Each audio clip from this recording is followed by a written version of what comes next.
Hello, ladies and gentlemen. Welcome to the Two Brothers channel. I'm one brother. And I'm the second brother. Welcome, everybody. Good evening. And over to... Rika. Hello. Welcome, everybody. Welcome back. Okay, ladies and gentlemen. Look, we might just surprise you with another person one of these days, people. Yeah. But you do know that Rika is So when you might not say welcome, you might just get somebody else. So I won't be too comfortable. I see that. But we're still negotiating with Rika because you might want to, venture up to. But anyway, back to you, Mr. Pim. Yes, Rika is our permanent resident guest, and give us a youth flavor, and dynamics. Sorry, I said that's what I'm here for. That's what the youth flavor. I'm liking your afro, by the way. Your afro is kind of like kicking it, Thank you. Yeah, man, bring the afro back, I can't even do that if I have tried, Game over for me. Thank you. Game over for me unless I get a wig. Isn't that Mr. Leye? Yeah? I love it. All right. Okay. Today we're going to be talking about what has been happening in Nigeria and reflecting on Africa, but specifically Nigeria in the past couple of weeks.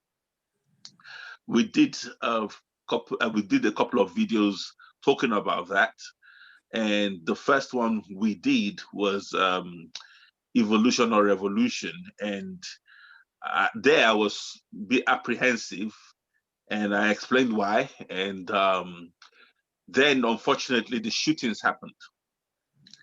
And right now, if I can judge the mood, it is that, everyone is now kind of like tentative, everyone is hurt, everyone is in pain about the whole thing. The youth that were being heralded before, in some quarters now, have been demonized. What do you think, Mr. Kalea? Yeah, it's a very, very sad and sober time for the country of Nigeria, because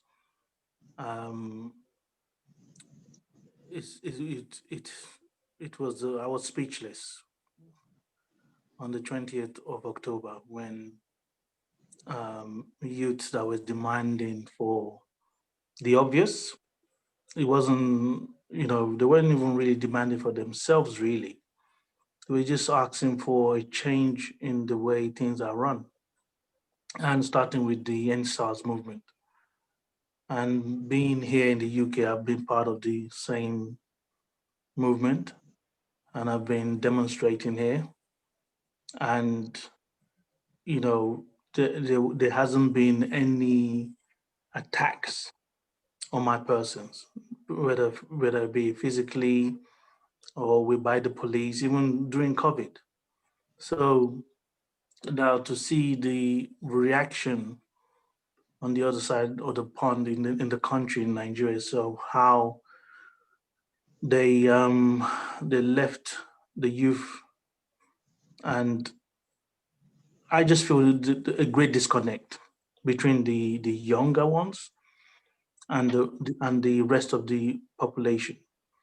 Now, when I say youth, we're talking about the ages of between maybe mid-20s to mid 40s, so, or maybe even early 40s, because it just seems like people that are over the age of 50 don't see themselves as in the same struggle. They see them as though that's what the youths are doing, and we're not being consulted, which is really, really sad, because the youth of the nation, I would say, have done everything that they've been born into. They've gone through the school system, and they've left now, the school, and they're fending for themselves, and they're just asking for a better country. I was so hurt, heartbroken when I heard the gunfire and the fact that the military, I don't care whether the Air Force, Army, or Navy, it was the Nigerian military that opened live ammunition on youths, the nation's best, you could say, because these were Nigerians that were covered in Nigerian flag, singing the Nigerian anthem while they were facing bullets. Now, so that kind of bravery that they demonstrated that night showed me that they must be listened to, they must be respected. So anybody talking afterwards, I would like to see how brave they are when they see live bullets. So talk is cheap. Any quarters, any quarters that talk is just talk. You need to back your talk with action for me to really listen to you. And those youth did that. They stood their ground. They told them to disperse. They said no. They sat down on the ground and were singing the national anthem as they were being slaughtered. Now, I don't see anybody showing that kind of love for that country. I can't even see Buhari himself, the president. Yes, I said it on this channel. I cannot see the president of the country, nor the governor of Lagos, nor anybody showing that kind of loyalty to that country, where they will sit down, sing the national anthem, and face live bullets. If they can do that, then I will pay them exact same respect as I'm paying the youth that are now left us, and the ones that are alive, that are still fighting on. I commend them. Yes, they will be demonized. They will be spoken about that there's other ways of doing these things. There will be people coming with strategies, or the fact that they didn't have one single leader or leadership team. There will be all these conversations going on. But when it comes to courage, when it comes to standing up for what they believed in, I think, they need to be held in the highest of esteems. So those are my thoughts, Mr. Phil. Wow. Wow.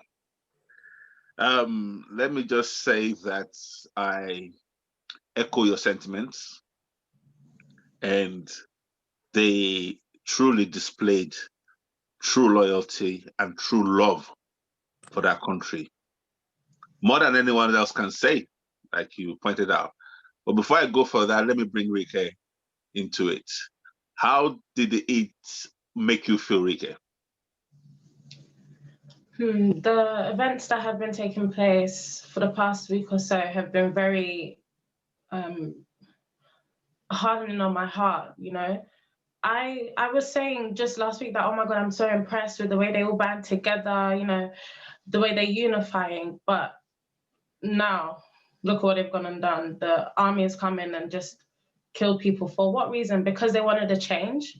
So that's really saddening for me, because there's a lot of things that I would like to change in this world. And if I was to demonstrate, or anybody, the youth, the old, the young, if anybody's to demonstrate, they shouldn't be repaid with death, just because they want change. So it's very, very upsetting and very frustrating that these things are taking place in the world today.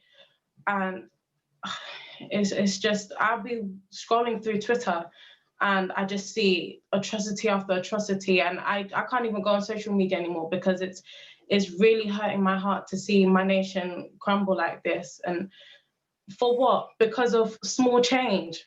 Seriously, there's been police brutality in Nigeria for how long? And they're killing kids. Why? Why? That's the question I'm asking. I was even saying on the last episode that, do we have to scream and shout for us to be heard? Now I don't even know, because you can't peacefully demonstrate without them attacking you. Because people are unifying, unity is being demonized. They're trying to separate everybody. Why is that?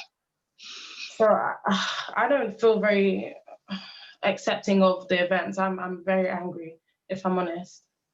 All right. The good news and the hope and the faith is that the bloodshed is not going to be in vain. Now, I say that, and I know that sounds like a cliche, but there's a very good reason why I'm saying that. I say that because if you remember what I said the episodes ago, I said these have happened before, and blood has been shed before, and what Nigeria is going through now, whether we like it or not, is growing pains, and the growing pains is, the blood that has been shed cannot be forgotten. And let me just take us all towards the hope that we all desire. And first and foremost, let me first say, with all due respect, the older generation don't really know how to handle what is going on. And that is why there's a disconnect, Mr. Akinleye. It is easy to apportion blame when you don't have the answers. It is easy to apportion blame. Blame is a go-to. I think it's disingenuous for anybody right now to start saying anything negative about the youths that have lost their lives, even about the youths that decided to start destroying things after they got shot. I believe that is completely disingenuous. But that is the go-to when I believe when everybody just lose their minds and everything is just in the air. Okay, now let me just say there is hope for Nigeria, but the hope for Nigeria is not where everyone is looking. Everyone is looking at the government. Everyone is even looking at the people. Everybody's looking at what this person would do, what that person said. Isn't it interesting that the governor said he did not give the order? The army said they did not do the shooting. The Air Force said they were not there. The police said they were at home. But someone shot somebody. Isn't it interesting? The head of state and the president said, I didn't give the order, but people died. Now, the point of this is that the answer is never going to be found in that direction. The answer is never going to be found. The answer that we're all crying out, change that we desire, is not going to be found in the government, in the leadership structure, even in the international community. The solution for the change is what we've been talking about. It will eventually have to come back to personal responsibility. Let me give you a story to back that up. Now I'm like, suddenly I'm like a history buff. But it's just that, I have educated myself and I have informed myself about these things.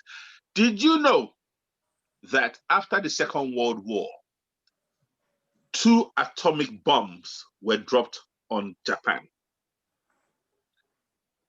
2 atomic bombs. 1, 2. One on Hiroshima and one on Nagasaki.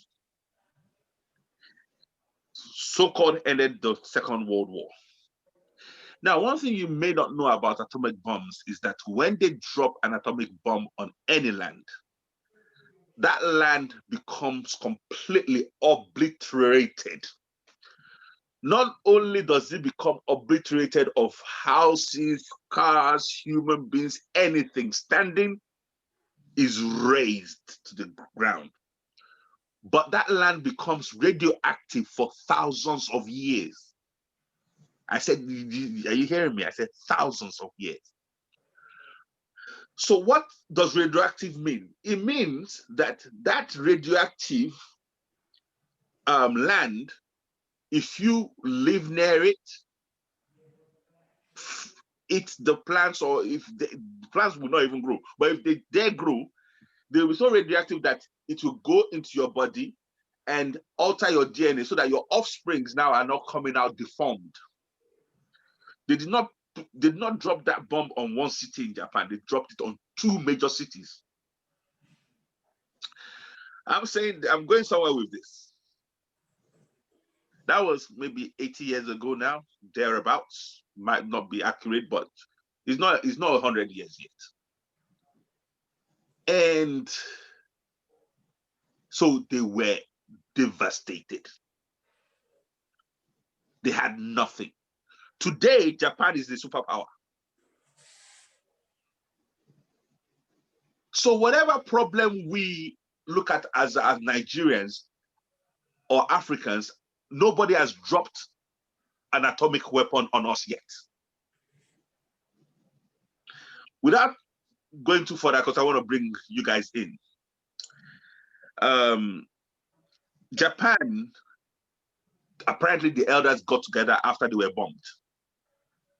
They were demobilized, they took weapons away from them so that they would not be able to be a threat to the world anymore. So they had nothing. And apparently, the elders of the Japanese that were alive came together and said, what can we do? We have nothing. What can we do? And apparently, the only thing they could do was start dealing in steel. S-T-E-E-L, steel. You can't eat steel, can you? And apparently, they didn't even have steel in Japan. They had to import it, process it in a way that the Geneva Convention will think, okay, it's okay, you can do that. You are not a threat processing that. And that was the only commodity that Japan used to build slowly but surely back. That 80 years now, we call them one of the advanced places in the world. From nuclear bomb dropped on them. That is, at least, like I keep saying, we've not had nuclear bomb dropped on Nigeria yet, thank God. So we have huge hope if we look in the right direction. I'm gonna let Leia and Rika come in now, because then I'll tell you where the direction we should be looking at is. Leia, what do you think about that?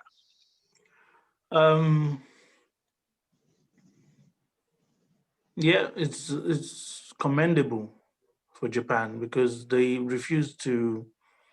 The reason why the atomic weapon was required at that time, I believe, was because they refused to surrender,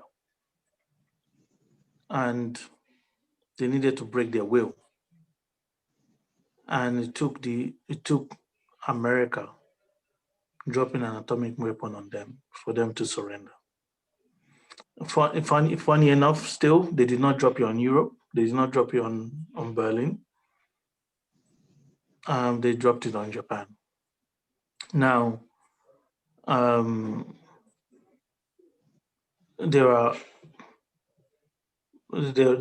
could talk about that on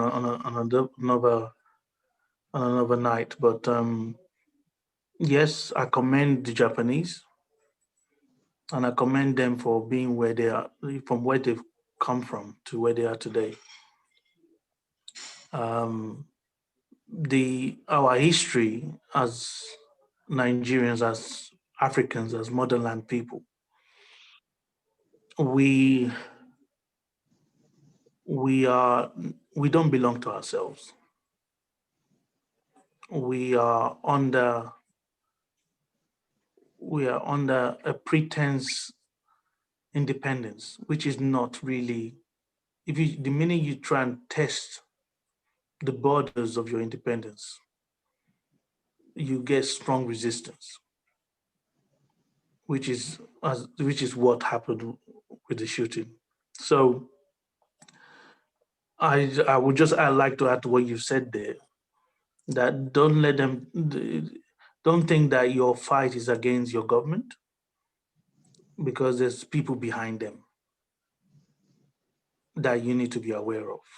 Okay, you've actually touched some of the things I was gonna touch as we go on, but carry on. Yeah. So just know that this game doesn't stop with the people that you think are controlling you, Mm. and hence why um, Africa is the way it is. Hmm. But there is Um, hope. There is hope. oh, Lay, I'm not cutting there's you. There is hope. where's this life? There's hope. Where there's life, there's choices to be made. Yeah. Where there's life, there's people that are not scared to take accountability, which is why even as I'm talking to you, I can see a tear forming in my eye. Because it takes the youth of the country to stand up when all others will not. And I pray that they learn, they adapt, and they come back stronger because that is what is required, in terms of taking that accountability. Because freedom, as we all know, is bought with blood. Anywhere in the world you look at, it's not negotiated, it's poured with blood. And they have already shown that they're willing to pay that final sacrifice, that final price for their freedom. So back to you, Mr. Phil. um, well, as you were talking there, I remember South America, and you say we human beings, we are all human beings around the world, and they went through this as well. And one woman spoke about blood being in the eyes, and it was the youth as well in South America. And so I won't go too far in that, but what Mr. Clare said earlier and said that, your government really are not really, they're even victims themselves. A lot of people don't even know that even Buhari, as it is, thing is there, is a victim. There is a video that went around, and I believe, Mr. Clare, you saw this video where that man, a white man, was breaking down how they make sure that Africa is underdeveloped. So for those people that don't know this, I'm going to give you an example of really what is going on. But before I do that, Rika, do you want to say something?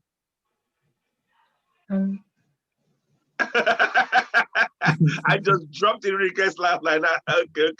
Okay. So is it over to me? Yes, over to you. This is a bit deep for Enrique, man. Well, I get it. Now, okay, very quickly. Let's use food as an example. Imagine, because food, everybody knows food. So what is happening in Africa is this.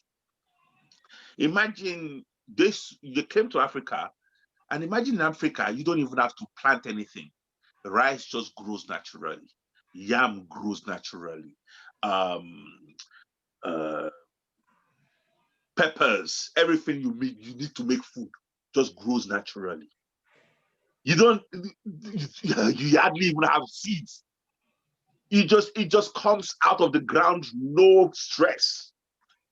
Then white folk came and said, look at these people. They got all this. Look at, they don't even have to plant. It just grows, everything just comes out of the ground. So white people said, you know what? What we'll do is this. We don't have that where we come from. This thing that they have. Now, this thing that I'm talking about now, I'm really talking about raw materials, but I'm using food as an example. So then they said, you know what? This is what we'll do. So they came to us and they said, you know what? You don't have to cook. Look at you. You're rich. You're children of the rich. God has given you everything. Don't cook. We will cook for you. We will cook.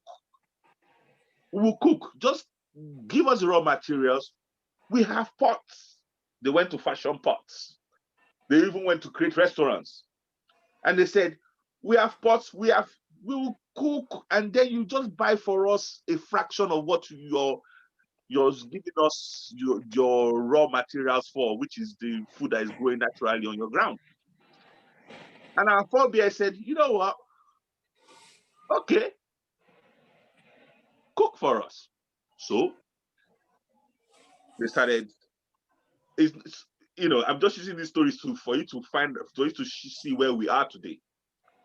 So that now went for generations, where we gave them the raw food, and they come and cook it, and they send it back to us.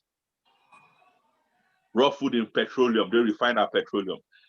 Even I was telling Rike that we come from a region, and Leia, you may know this, we come from a region in Nigeria where cocoa grows like backyard. It just grows.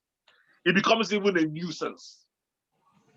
Where we come from Osun State, cocoa just grows. Like I said, you don't even have to beg it to grow. It just grows. It even becomes an issue. Now, I was eating chocolate today, and I was pointing out to Rika that, do you know this chocolate that I'm eating, I've just bought? What they used to make it comes from where our ancestors come from. And we don't have one chocolate factory.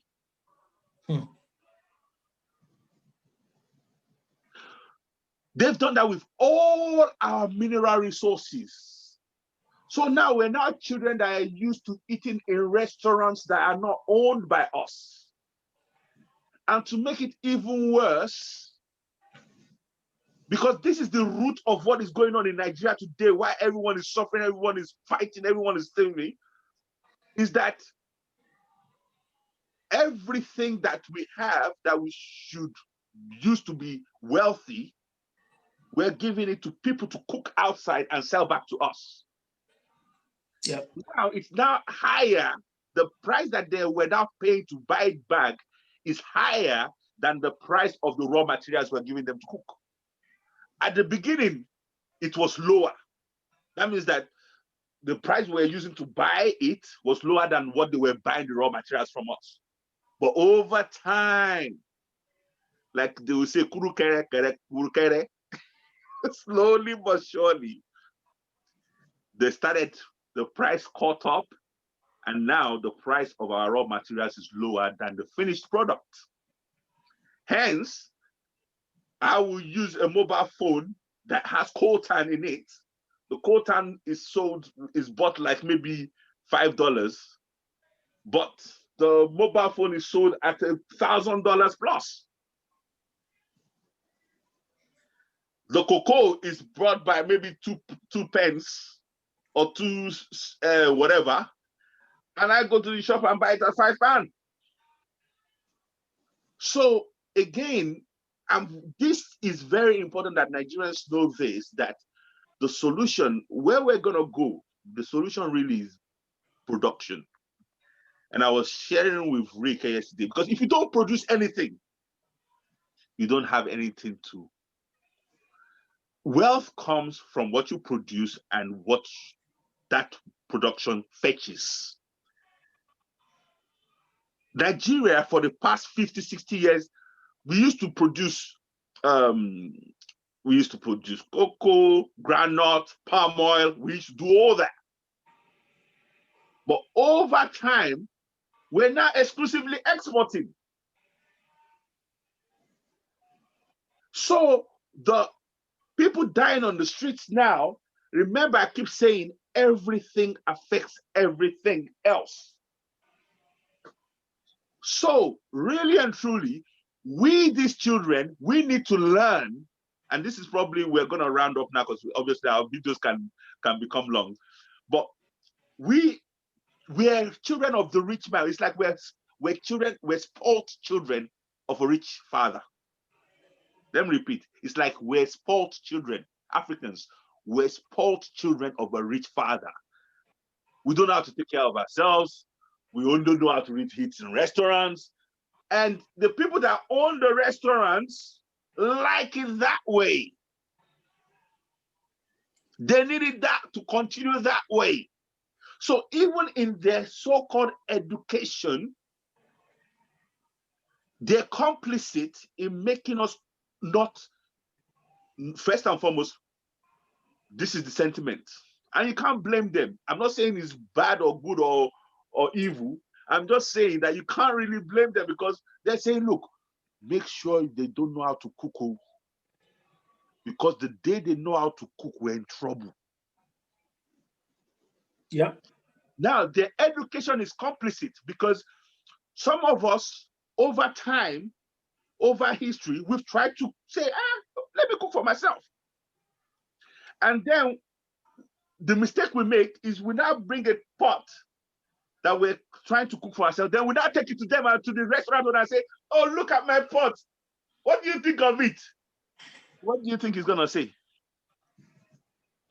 That is what we do when we create our own production and we take it to the West. Look at what we're trying to do. They'll be like, discourage him. What you're doing is crap. They'll start with that. If you don't stop, they will come and burn it down. Yeah. Or even say they like it, buy it off you. Thank you. And they'll pay you off never to make another one. You see?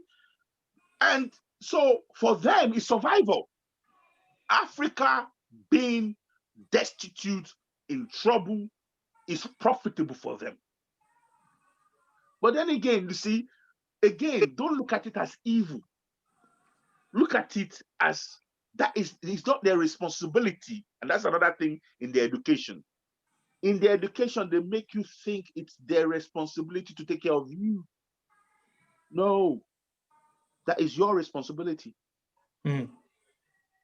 One of the greatest things they've done in their so-called education is make us defer to them. Let me tell you another story about Japan. Because see, Japan and China, they quickly learned this lesson. There was a time when English people were messing with them as well, just as they're messing with us right now. There was the Opium Wars. Look, you guys need to go and, history is very interesting. Opium Wars. The British actually took opium to Japan one time to weaken them, got them hooked on opium, so that, because they wanted to take over Japan. There was the tea war with Chinese, where they were fighting. You know, these things are readily available on the internet. Go and look at it. But Japan and China quickly knew that, look, it is not these people's responsibility to take care of us. Mm. We need to take care of ourselves. Guess what, Yeah. Mr. Clare? You will remember this. In the 90s, when we were here, do you remember when you will see Chinese everywhere? What did they have on them? They had cameras. Take picture. Take picture. Take picture. Everywhere you see Chinese, it's like Chinese and camera. Yeah, snap, got it. They were snapping everywhere in the 90s, weren't they? Well, okay, remind me about that. Because again, some of you that's older than me or older, you remember in the 70s, nobody liked Chinese or Japanese products. Japanese cars used to break down. Inferior products. Cars then used to be German cars. Pirate products. Thank you. Italian cars were the ones that, if you see anything break down, it is always a Japanese car or a Chinese car. 70s, 60s, and 70s. The reliable machines then were the Germans, Mercedes, the Italians, even wristwatches. I remember there was wristwatches that time where it was okay, Chinese. But do you notice that something has changed now? Do you notice that from the 80s onwards, now Toyota, Japanese product, is the symbol of reliability? Yep. Yeah? Yep. So they were, okay, let me go back to the snap. Because when we came to London, I'm like, what's this deal with Chinese and taking pictures of everything? You know what they were doing? They were taking pictures of everything, taking it back to China to go and reverse engineer everything. How is this done? Because you cannot go to your competitor and say to your competitor, I want to do for myself so that I don't need to buy from you anymore. Nigeria, are you listening?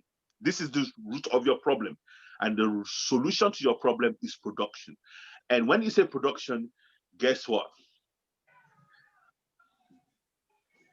The biggest good news is that it is all intellectual capital.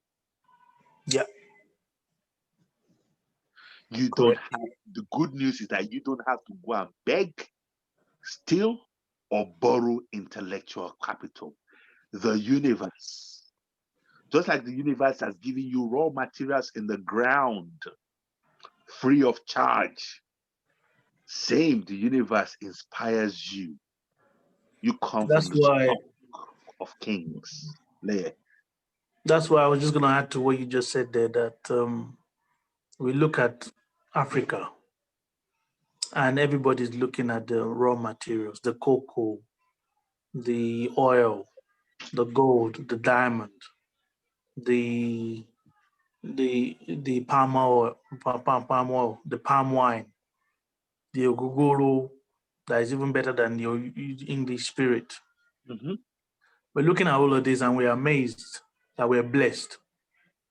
But the most blessed thing in Africa is the people. Definitely. Is that intellectual capital that you said there. Intellectual capital that cannot be stopped by anybody but by yourself. So we see the riots, we see the killings. All that is growing pains. Let me tell you something I learned about pain. You see, the universe gave us pain for one thing. Personally, I don't like pain. Honestly, I don't like pain until one day I understood, this is why there needs to be pain. Imagine Mr. Clay, imagine Rike. I realized that if you don't have pain, you guess what? You will just come home and you find out your foot is missing. Yeah. You'll be like, what happened to my foot? You would not know where you left your foot. You come back home and you find 2 fingers missing. So pain is to let you know something is wrong. Mm. So that you don't start leaving your body parts everywhere. Yep. So as Nigeria is going through pain now, it is telling you something needs to be fixed. That is and good also, news. When you're building your muscles, it's painful. Thank you. And to get stronger, you need to go through that pain of tearing your muscles and letting it heal, and tearing it and letting it heal. Yeah. Mr. Clay, please, Rike. Sorry, just wanted to add one little thing. They say that pain is weakness leaving your body. So that's another thing to add. Once you gain So right now, we are pained that we are in the situation where we have to do a part 2 to this actually, so that we don't need Mr. Clay. Let's try that. But we're pained now. But I hope this is showing you guys where my motive right here in this episode is to start slowly pointing you guys in the right direction. Yes, sir. Because sometimes if I go like this, it might not be too, because sometimes I may not be impatient and I may want to go take you straight to the direction. No. We need to build it. So we're going there. The good news is that there's hope. The good news is that there's solution. So I'm going to hand over to Mr. Claire, then hand over to Rike to talk us out. Yes, sir. So, it's for the youths, like you call yourself greatest Nigerian people, you are a generation that this world has never encountered before. You're a generation that has social media, which is something that the older generations don't have or don't even understand. So it would take everybody working together, but it would take you taking the front, taking the bullets for them. Unfortunately. So we are with you. Yeah. and we you know, yeah, we with you on this journey. Over to you, Rika. I second that. We stand with you, all the youth of Nigeria, and well, my prayer is that eventually some form of change starts happening with unity being the forefront of everything. Peace and love. Well, peace and love. Remember, we're gonna do a part two to this. There's hope, there is an answer, and it is good. You know. On that note, say goodbye, guys. Good Goodbye. night. See you next time. All right. Bye bye.